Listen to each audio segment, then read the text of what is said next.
everyone, welcome back. Today's activation is the energy of the fire horse in alignment with the first pillar of wealth, which is identity. So we're going to talk about how the energy of the year of the fire horse is going to shape your identity and your experiences. So the first card we have is the Hermit, and I feel like this has been you. You're someone who moves in silence.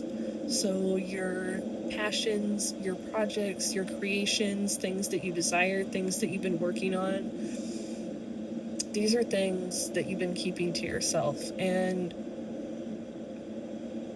this is good energy though, because I feel like it's very balanced, very healthy for you to continue reaching your audience, building an audience, allowing yourself to be seen, but allowing yourself to be seen by the right people, right? Not just anybody, because as you have projects and great things and you share them with the world, they're not meant to everyone, so you need to allow them to be seen by people who are going to appreciate them,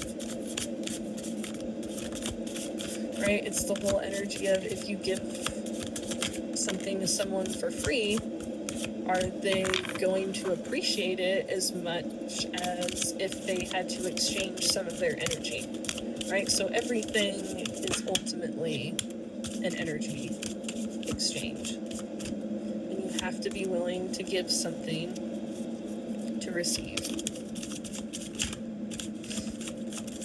And I feel like the year of the fire horse with identity, I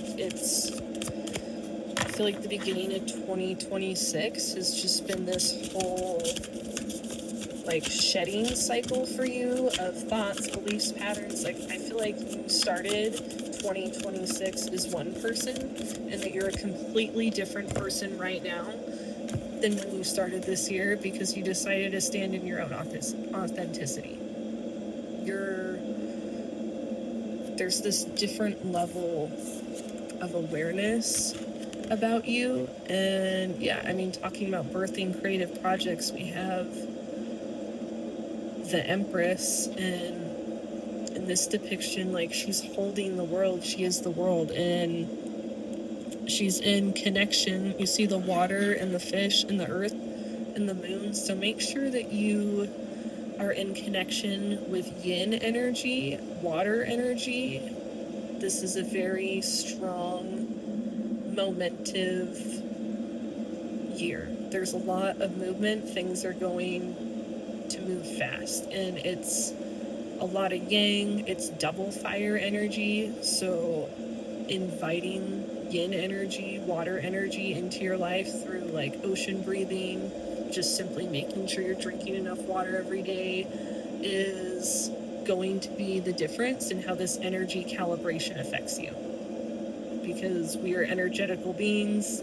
This is an energetical world. Even though things are physically tangible in our reality, we have to be mindful of maintaining these balances so that way this momentum is soft and grounded and stable the way it needs to be, because if you integrate this in the right way, it's going to change your life. You're going to get to the end of 2026 and be so massively successful. I just feel like this is going to be the most successful year of your life. If you're watching this, you started off as Ace of Pentacles. You had your one pentacle, your one seed, you grew it, you birthed the idea, you started making it tangible in physical reality. And now it's led to the birth and the creation of other pentacles, other projects, other physically tangible things that are eventually going to become these cups, these streams of income, these streams of abundance that rain down for you.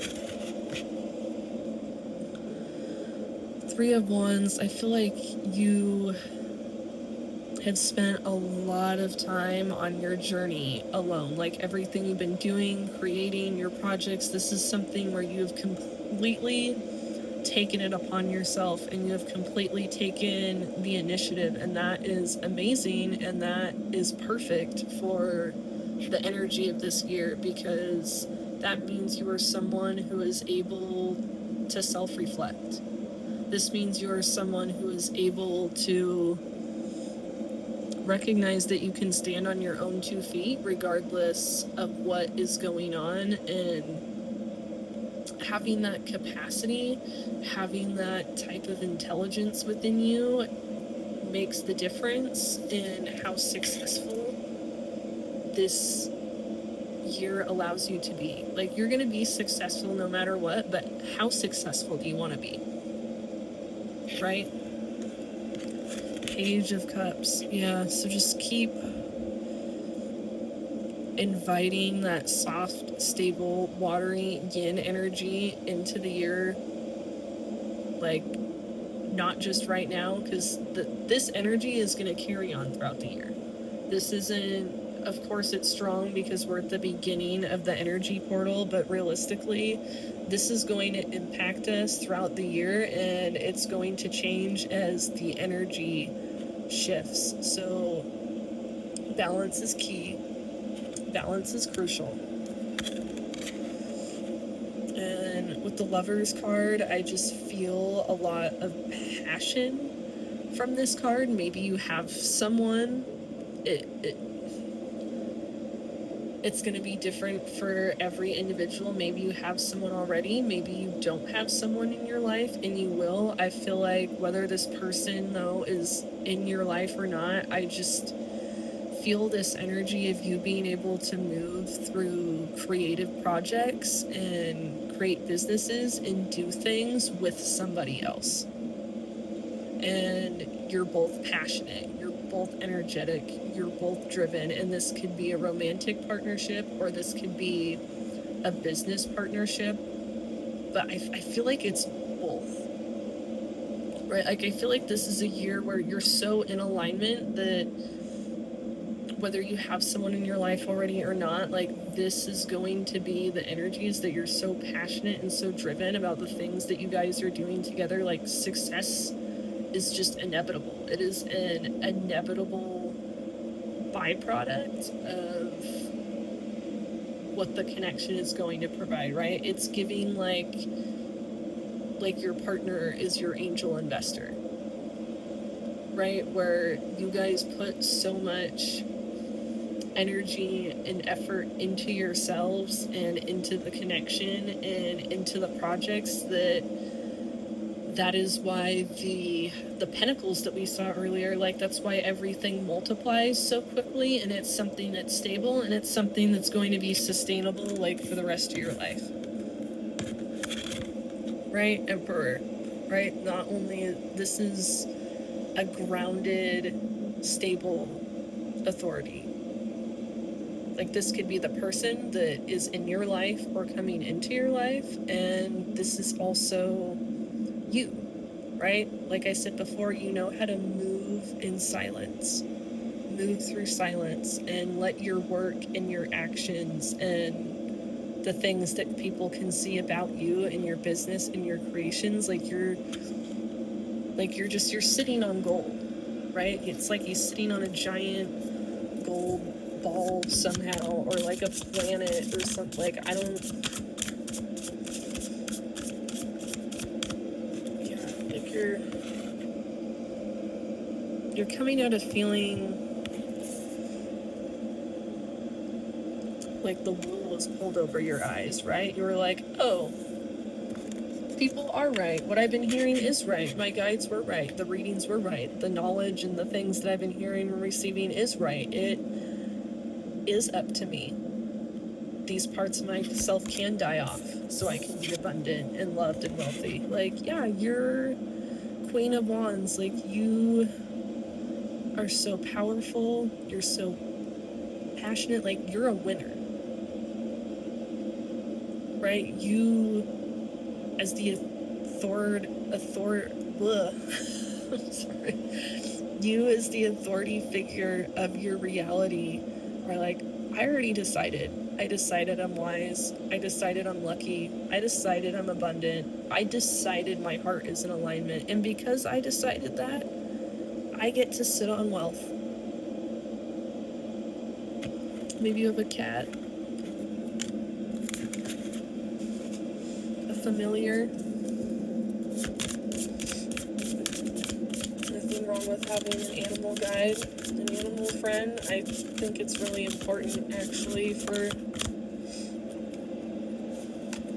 people with divine gifts of any kind, because you've been in hermit mode for a really long time, or focusing on yourself and focusing your projects, they're an energy that amplifies you and the goodness in you and the love in you.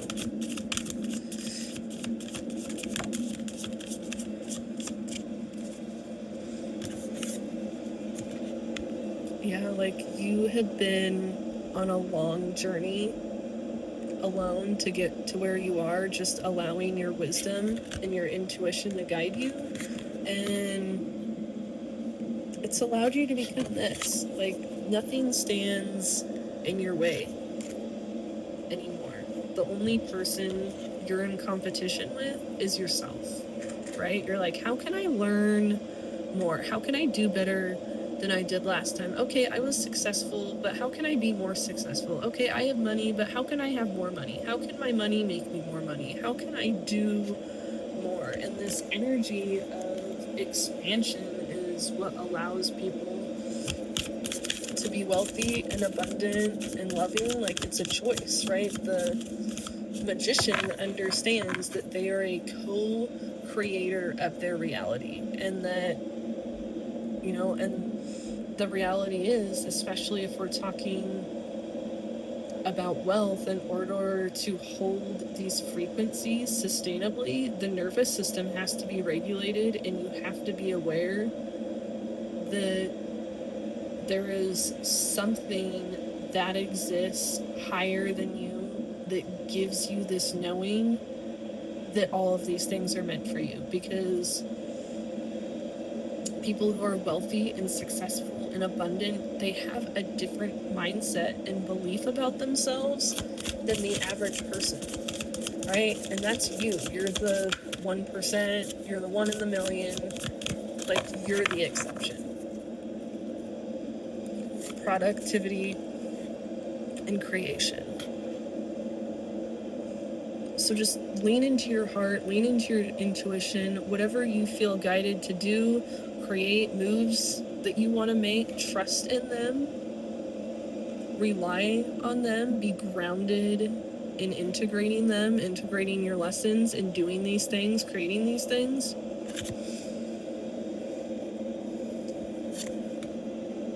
Self-protection, dual natures. Yeah, it's just remembering that we are in a duality, microcosm versus macrocosm. Everything that happens in the universe on a larger scale is going to affect you energetically here.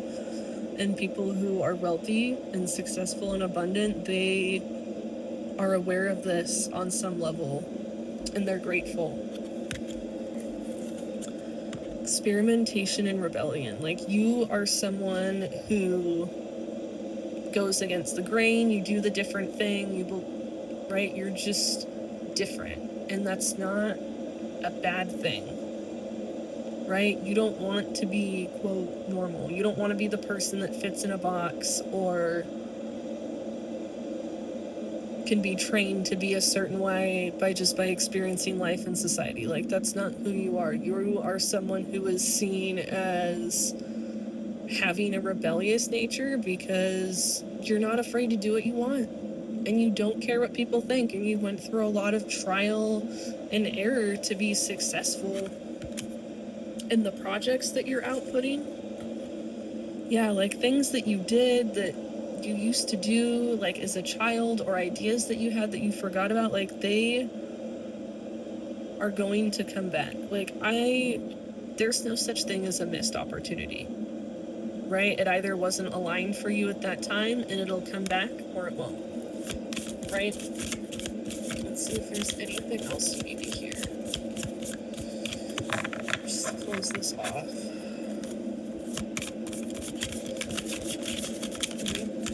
a really beautiful, strong energy. Like, I feel the year of the fire horse is just like so energetically potent for you, and like in the best way possible. Yeah, the warrior, perfectionism, burnout. So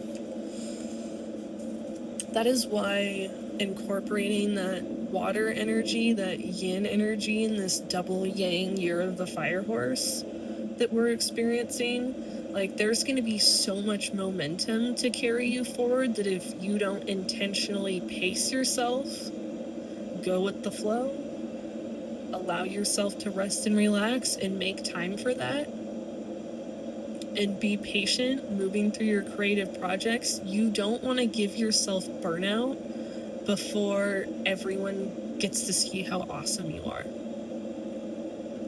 Okay, that is the key takeaway here, and the perfectionism, like, this isn't about showing up perfectly, this is about showing up authentically, right? Be consistent, be reliable, communication is a form of respect, so just keep showing up. Don't stop showing up, but also pace yourself and sustain yourself. If you think about the fire horse, like in your mind, like picture what a fire horse would look like and the way it moves. Do you think it's going to move through and do everything in one quick sweep? No, it is going to gallop. It is going to move sparks. It's not going to burn everything around it. It's going to be a sustainable, grounded inner fire. And make sure that that is the fire that you're cultivating within yourself. One that keeps moving, never gives up, keeps flowing with the momentum, but also just keep staying true to yourself and your authenticity. Okay, thank you for your time, for watching all the way through to the end, and if you would like to experience the full activation for the Year of the Fire Horse, you can go to the pinned comment or go to the link in my bio, and if you want to learn more about the 5 pillars of wealth, that is listed on my website as well. So I love you, and I will see you